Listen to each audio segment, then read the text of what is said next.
भरत नाम का एक मुफलिस किसान था जो रोजाना अपनी सब्जियां फरोख्त करने गांव से दूर शहर जाया करता था।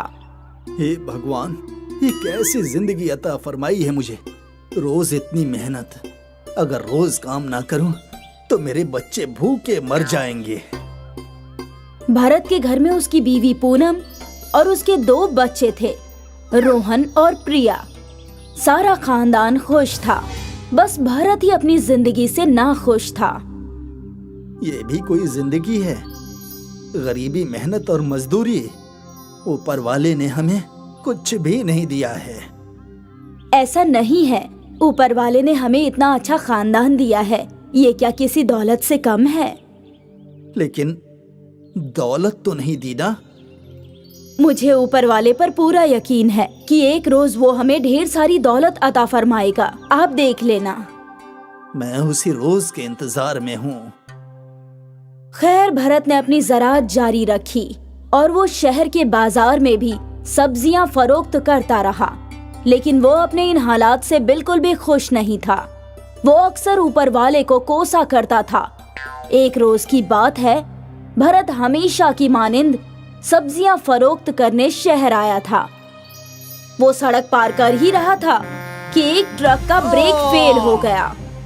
भरत को अस्पताल में दाखिल कराया गया। उसका पूरा खानदान परेशान था। बच्चों, अब्बा दुरुस्त हो जाएंगे, तुम दोनों को ऐसे रोना नहीं चाहिए। अब्बा कब तक दुरुस्त होंगे? बोलो ना अम्मी, अम्मी। बहुत जल्द। कई रोज गुजर गए, भरत को होश आया, लेकिन उस हादसे की वजह से उसके पैर काटने पड़े। वो अब कभी भी अपने पैरों पर चल नहीं सकता था। बहन जी, मैं आपको झूठी तसल्ली नहीं देना चाहता। आपके शौहर के दोनों पैर काटने पड़े हैं। अब आपको जिंदगी भर इनका ख्याल रखना होगा। खैर, भरत को घर लाया गया। भरत व्हीलचेयर पर ही बैठता था। अब वो ज़राअत नहीं कर सकता था। कुछ रोज तक तो जो पैसे थे उससे उन लोगों का गुजर बसर हो गया, लेकिन अब पूनम परेशान थी। अब तो कुछ भी करके राशन खरीदना ही होगा। पूनम ने अपने सारे जेवर निकाले और उन्हें फरोख्त करने जा ही रही थी कि उसके दोनों बच्चे उसके पास आए। अम्मा, क्या तुम ये जेवर फरोख्त करने जा रही हो? हाँ बेटा, और कोई रास्ता नहीं है बेटा। नहीं अम्मी, ये सब अब्बा ने आपके लिए बनवाए थे, इन्हें फरोख्त मत कीजिए। अगर हम सब मिलकर पैसे कमाएंगे तो। लेकिन कैसे? आप बहुत अच्छा ढोकला बनाती है अम्मी, अगर हम लोग ढोकले का ठेला डाले तो। हाँ, ये तो हम कर सकते हैं। ठीक है, अब हमें ढोकला बनाकर फरोख्त करने की तैयारी करनी चाहिए। पूनम और बच्चों ने बाजार में एक ठेला लगा दिया। अम्मी, हमने तो ठेला लगा दिया है। चलिए आगाज करते हैं। ठीक है। अम्मा, मुझे क्या करना है? मैं ढोकला बनाकर देती जाऊंगी, तुम खरीदारों को देना, और प्रिया, तुम प्लेट्स को इकट्ठा करके धोना। ठीक है अम्मी। उन लोगों ने ढोकला बनाना शुरू कर दिया और ढोकले की खुशबू फैलने लगी। अरे वाह, बड़ी अच्छी खुशबू आ रही है। ढोकला तैयार है क्या? हाँ हाँ काका। ठीक है बेटा, मुझे 1 प्लेट दे दो। रोहन ने उस शख्स को ढोकला दिया और ढोकला खाकर वो खुश हो गया। ढोकला तो बेहद अच्छा है। 3 प्लेट पार्सल भी पैक कर दो। ये लो पैसे। रोहन ने 3 प्लेट ढोकला पैक कर दिया और उस शख्स को दे दिया। अम्मा, देखो हमारी पहली कमाई। अच्छा है, लेकिन अब हमें और पैसे कमाने होंगे। तुम्हारे अब्बा की दवाइयाँ भी खरीदनी है। हाँ। उनके ठेले पर कई और खरीदार आए ढोकला खाने। पहले रोज ही उनकी बहुत अच्छी कमाई हो गई। पूनम और बच्चे खुशी खुशी घर लौटे। आज तो अच्छी खासी कमाई हुई है। अब्बा, ये देखिए। अच्छा है बेटा। अब उम्मीद है कि हम सब मिलकर सब कुछ ठीक कर लेंगे। अब मैं तुम सब पे बोझ बन गया हूँ। नहीं, ऐसा कुछ नहीं है। आप ऐसे ख्यालात दिल में हरगिज न लाइए। पूनम भरत को समझा रही थी, लेकिन भरत के दिमाग में उल्टे पुल्टे ख्यालात आ रहे थे। वो खुद को लाचार समझ रहा था। पूनम और बच्चे बाजार में ढोकला फरोख्त करते रहे और इससे उनकी आमदनी में इजाफा हुआ। एक हफ्ते में जितने पैसे उन सब ने कमाए थे वो उनके पूरे माह की आमदनी से भी ज्यादा थी। अम्मा देखो कितने सारे पैसे। हाँ, देवी माँ के करम से हम पर पैसों की बारिश हो रही है। काश देवी माँ तुम्हारे अब्बा को पहले जैसा बना दे। हाँ अम्मा। आप फिक्र मत कीजिए अम्मा, देवी माँ हमारी मदद जरूर करेंगी। हाँ, कुछ रोज गुजर गए। पूनम और बच्चे बाजार में ढोकला फरोख्त कर रहे थे और यहाँ घर पर भरत मायूस था। हे भगवान, ये क्या कर दिया। कभी सोचा नहीं था कि मेरा ये हश्र होगा। हे भगवान, इससे बेहतर तो मुझे मार ही देते। कम से कम अपने खानदान पर बोझ तो नहीं बनता। भरत की ये पुकार देवी माँ ने सुन ली और वो उनके रूबरू आ गई। अब क्यों मायूस हो भरत? तुम्हें तो पैसे चाहिए थे ना। देखो तुम्हारा खानदान कितने पैसे कमा रहा है। क्या करूं इन पैसों का? मैं तो इन सब पर बोझ बन चुका हूँ। ना मैं चल सकता हूँ और ना ही इनकी मदद कर सकता हूँ। देवी माँ, इससे बेहतर मुझे मार दीजिए। मुझे ऐसे नहीं जीना। तुम जिंदगी की कीमत जान चुके हो भरत। तुम्हें इल्म हो गया है कि पैसों से ज्यादा जिंदगी की खुशी ज्यादा अहमियत रखती है। मैं यही बात तुम्हें समझाना चाहती थी। अब जब तुम ये समझ चुके हो तो मैं तुम्हें तुम्हारी पुरानी जिंदगी वापस देती हूँ। ख्याल रहे, जिंदगी में जो भी परेशानी आए कभी भी जिंदगी को फालतू मत कहना। जी देवी माँ, मैं समझ गया। और देवी माँ के करिश्मा से वक्त पीछे सिमट मुड़ गया। भरत शहर के बाजार में खड़ा था। उसी सड़क के हादसे वाली जगह पर उसने अपने पैर देखे। वो सही सलामत थे। शुक्रिया देवी माँ, मैं बेहद खुश हूँ। भरत खुशी खुशी अपने घर गया। उसने अपने बच्चों को गले से लगाया। तुम सब मेरी जिंदगी हो। तुमने मेरे लिए वो किया है जो कोई नहीं कर सकता। आप किस मुतालिक बात कर रहे हैं? कुछ नहीं, तुम नहीं समझोगी। आज मैं जिंदगी और खानदान की अहमियत समझ गया। मेरा खानदान और उसके खुशहाली में ही मेरी जिंदगी की असली दौलत है। क्या बात है, आज आप कुछ अलग ही बोल रहे हैं। क्योंकि आज मैं अपनी जिंदगी और उसकी खुशी से बेहद खुश हूँ। और हमेशा ऐसे ही खुश रहना।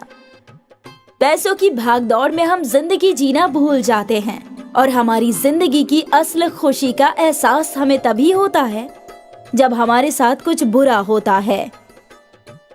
हम अमूमन जो हमारे पास नहीं है उसका ख्याल कर कोसते हैं, लेकिन जो हमारे पास है उसकी खुशी मानना भूल जाते हैं। जिंदगी में भले ही 100 तकलीफें आए, लेकिन हमें हमेशा खुशी तलाशनी चाहिए। एक समय की बात है, किसी गांव में रूबी अपने वालिदान के साथ रहती थी। रूबी का परिवार बहुत ही खुशहाल था। उसके वालिदान उसे बहुत प्यार करते थे। एक दिन पूरा परिवार मेले में गया था। तभी मेले में भगदड़ मच गई। एक बैल पागल हो गया था। लोग यहाँ वहाँ भागने लगे और इसी दरमियान रूबी अपने वालिदान से बिछड़ गई। भगदड़ में बैल ने रूबी के वालिदान को सींग से मार दिया।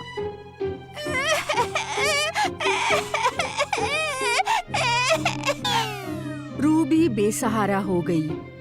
रूबी के चाची चाचू उसे अपने साथ अपने घर ले गए।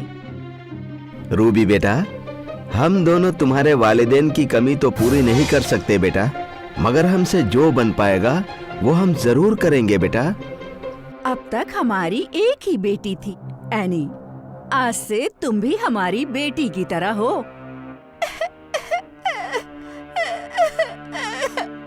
कुछ दिनों तक रूबी बहुत खुश रही, लेकिन थोड़े दिन बाद चाची के तेवर बदल गए। रूबी! जी चाची। नजर नहीं आता कि पूरा घर कितना गंदा है। अब क्या सारा काम मैं ही करूं? नहीं चाची, मैं आपकी मदद कर देती हूँ। रूबी ने अपनी चाची की मदद की। बस फिर क्या था, उसकी चाची रोज उसे ही पूरा काम सौंप दिया करती थी। रूबी, सारे बर्तन धो लो और फिर एनी के लिए खाना भी बना देना। अक्सर रूबी घर के पीछे एक पेड़ के नीचे बैठकर रोया करती थी। हे ऊपर वाले, आप इतने बेरहम क्यों हैं? एक तो आपने मेरे वालिदैन की जान ले ली, ऊपर से हमारे चाची चाचू हमारे साथ नौकरों वाला सलूक करते हैं। हमारे साथ कोई बात करने वाला भी नहीं है। इससे तो अच्छा है ऊपर वाले आप हमें मार ही देते। नहीं बेटी, ऐसे नहीं बोलते। आवाज सुनकर रूबी हैरान हो जाती है। उसे समझ नहीं आ रहा था कि आवाज कहाँ से आ रही है। मैं बोल रहा हूँ, खजूर का दरख्त। दरख्त? नन्ही रूबी दरख्त को बोलता हुआ देखकर डर गई और वहाँ से भागने की कोशिश करने लगी। डरो मत रूबी, मैं तुम्हें कोई नुकसान नहीं पहुँचाऊंगा। मैं करिश्माई खजूर का दरख्त हूँ। रूबी, यहाँ आओ। रूबी दरख्त के नजदीक गई। क्या तुम मेरी दोस्त बनोगी? हाँ। तुम्हें जब भी किसी से बात करनी हो तो यहाँ चली आना। मैं तुम्हारी सारी बातें सुनूंगा रूबी। हमारी चाची बहुत बुरी है, दिन भर हमसे काम करवाती है और हमें खाना भी नहीं देती। हमको बहुत भूख लगी है। बस इतनी सी बात। जादुई खजूर के दरख्त ने करिश्मा किया और रूबी के सामने एक बड़ी सी थाल आ गई जिसमें बहुत सारा खाना था। अरे बाप रे, इतना सारा खाना! खाओ दोस्त, खाओ। उस दिन से जब भी रूबी मायूस होती या उसे भूख लगती, वो करिश्माई खजूर के दरख्त के पास चली जाती। अब रूबी जल्दी जल्दी घर का सारा काम खत्म करती थी और जादुई दरख्त से बातें करती। 10 साल गुजर गए। रूबी बड़ी हो गई। वो अब भी उस जादुई खजूर के दरख्त से बातें करती थी। रूबी! जादुई दरख्त, चाची बुला रही है, हम जाकर आते हैं। फिर मिलेंगे। कहाँ मर जाती है तू? रोज रोज तुझे खोजना पड़ता है। चाची, मैं तो यही थी, आंगन में। सारा काम हो गया? हाँ, सब हो गया। सुन, कल एनी की सालगिरह है, घर में बहुत सारे लोग आएंगे। तुझे आज ही अच्छे से घर की सफाई और सजावट भी करनी है और कल सारे मेहमानों का खाना भी बनाना है। ठीक है चाची, हम सब कुछ कर देंगे। रूबी ने घर की सफाई शुरू की और सफाई के बाद उसने घर को सजाया भी। इस काम में देर रात हो गई। अगली सुबह 5 बजे रूबी बाजार के लिए निकल गई। रूबी बाजार से ढेर सारा सामान खरीद लाई और अकेले ही उसने सारा खाना भी पका लिया। सब कुछ तैयार है चाची। अच्छी बात है। चाची, मेरे कपड़े फटे हुए हैं। अगर एनी का कोई पुराना कपड़ा हो तो मुझे दे दीजिए। रूबी एनी से खूबसूरत थी। अगर वो दावत पर आती तो सभी लोग रूबी को ही देखते। ये सोचकर कोई जरूरत नहीं है तुझे दावत पर आने की। आज बहुत रईस लोग आ रहे हैं। तू अपने फटे पुराने कपड़ों में किसी के सामने आने की हिम्मत मत करना। पर चाची, मेरा भी मन है। नहीं मतलब नहीं। रूबी उदास होकर दरख्त के पास चली गई और उसे सब कुछ बताया। तुम्हें दावत पर जाना है ना? बस इतना ही ना? हाँ, पर मेरे पास अच्छे कपड़े नहीं हैं। अच्छा, अपनी आंखें बंद करो। रूबी ने अपनी आंखें बंद की और जादुई खजूर के दरख्त ने रूबी पर करिश्मा किया। रूबी का फटा पुराना कपड़ा अब बहुत ही सुंदर लिबास बन चुका था। वाह, ये तो बहुत खूबसूरत है। अब तुम अंदर जाओ और मजे करो। रूबी घर के अंदर गई। वहाँ मेहमान आपस में गुफ्तगू कर रहे थे। रूबी को देखकर सभी उसकी ओर देखने लगे। कितनी खूबसूरत है ये, कौन है ये? दावत में एक राजकुमार आया था। राजकुमार ने रूबी को देखा और उसका दीवाना हो गया। और सबके सामने राजकुमार रूबी के सामने घुटनों पर बैठ गया। तुम बहुत खूबसूरत हो, क्या तुम मुझसे शादी करोगी? हाँ, ये सब देखकर रूबी की चाची और उसकी चचेरी बहन जल भुन गईं। राजकुमार ने रूबी को अपने साथ महल में चलने के लिए कहा। मैं आपके साथ आऊंगी, लेकिन पहले आप मेरे साथ चलिए। रूबी राजकुमार को करिश्माई खजूर के दरख्त के पास ले गई।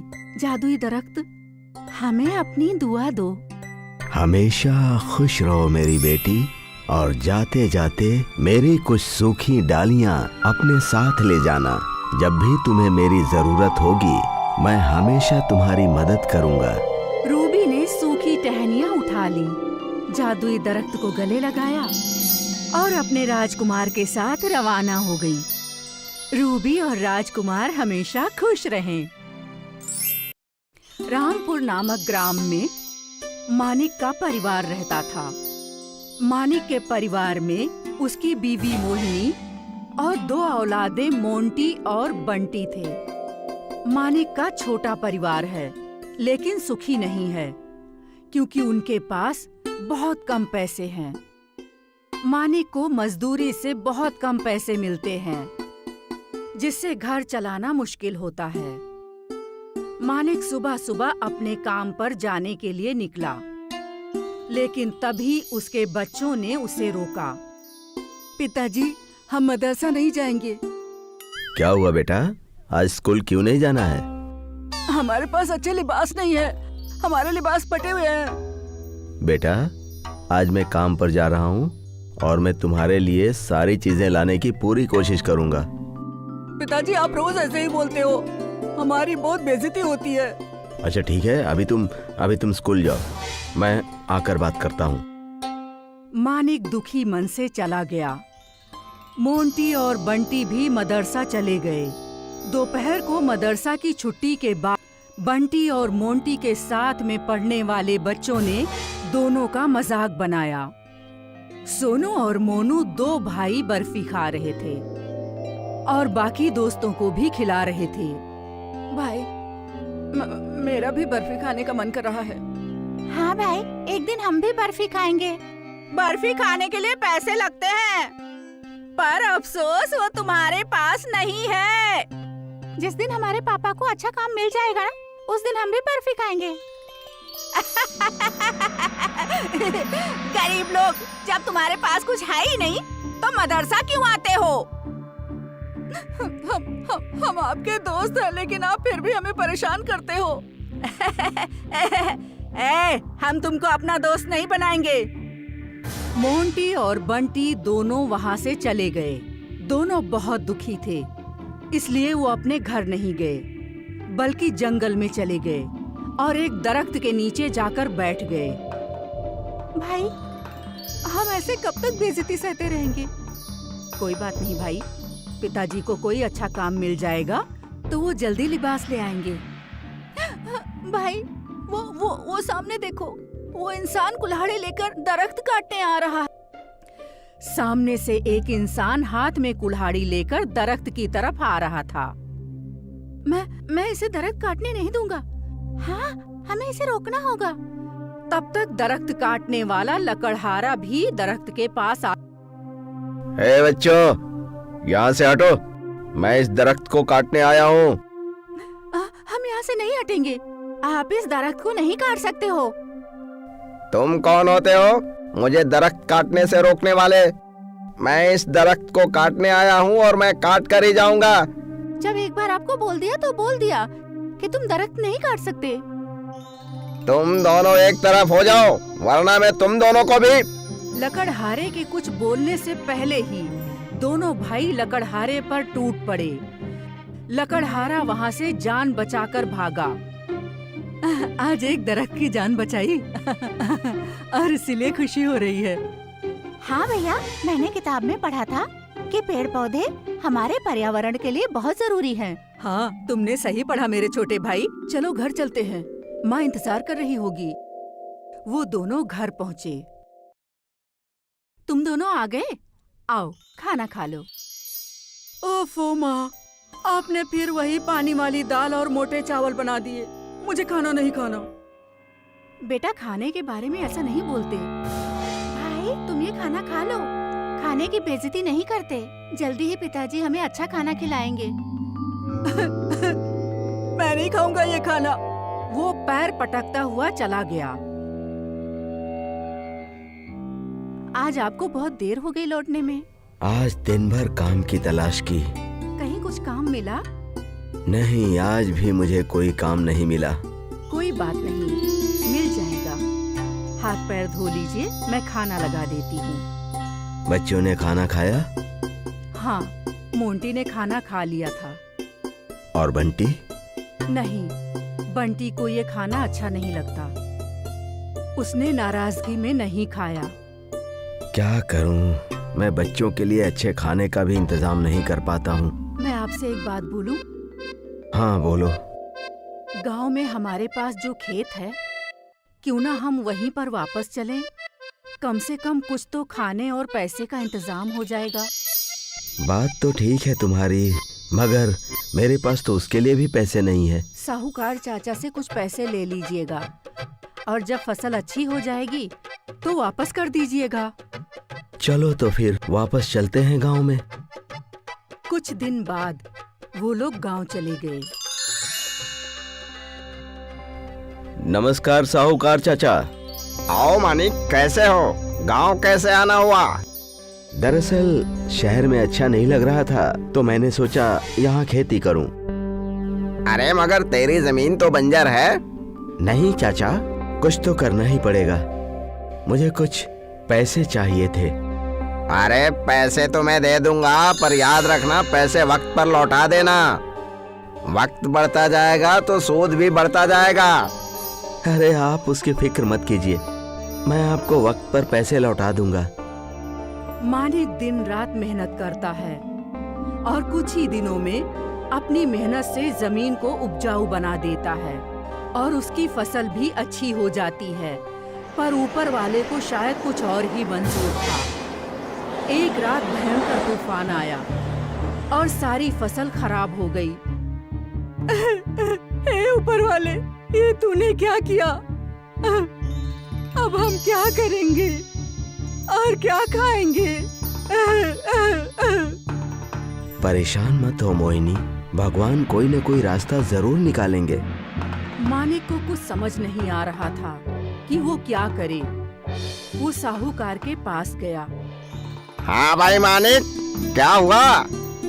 तुम्हारा वक्त पूरा हो गया, लाओ लौटा दो मेरे पैसे। चाचा, मेरी फसल बर्बाद हो गई। अरे जब जेब में पैसे नहीं थे तो क्यों चले थे खेती करने? साहूकार ने मानिक को बहुत बेइज्जत किया और मानिक चुपचाप खेत की तरफ चल दिया। हे भगवान, ये कहर तुमने क्यों मुझ पर बरपाया? तभी उसकी नजर खेत में खड़े एक दरख्त पर पड़ी। वो उस दरख्त के पास गया और वो भौचक्का रह गया। मानिक घर लौटा। मोहिनी, इधर आओ। जी बताइए, क्या हुआ? हमारा खेत जो बर्बाद हो गया था, वहाँ पर एक दरख्त है जिसमें बर्फियाँ लटक रही हैं, और वो कोई मामूली बर्फी नहीं है, वो सोने की बर्फी है। क्या क्या कह रहे हैं आप पिताजी? वो दरख्त खड़ा है? हाँ, मगर तुम क्यों पूछ रहे हो? पिताजी, एक दिन मैं और बंटी खेत के पास, तभी बंटी को एक चमकदार पत्थर दिखा था और हमने वो खेल खेल में खेत में गाड़ दिया था। सभी आश्चर्यचकित रह गए और रात में सो गए। उसी रात मानिक को एक ख्वाब आया। ख्वाब में एक देवता आए। मानिक, आज जो तुम्हें दरख्त मिला है वो तुम्हारे बच्चों के अच्छे कर्मों का फल है। वो लोग हमेशा पेड़ पौधों की हिफाजत करते थे। इस दरख्त से हमेशा बर्फी निकलेगी, क्योंकि वो तुम्हारे छोटे बेटे को बहुत पसंद है। मानिक की आँख खुल गई और सारी बात उसने मोहिनी को बताई। दोनों बहुत खुश हुए। सुनिए, क्यों ना आप एक जेवर की दुकान डाल दीजिए। हाँ तुम ठीक कह रही हो। मैं शहर में सोने के गहने बनाकर बेचूंगा और पैसे आते ही साहूकार चाचा का कर्जा उतार दूंगा। अब उनके सारे दुख खत्म हो गए थे और वो लोग खुशी खुशी रहने लगे। बंटी भी अब बहुत खुश रहता था क्योंकि उसे रोज अच्छा खाना मिलता था और वो रोज अपनी पसंदीदा बर्फी खाता था।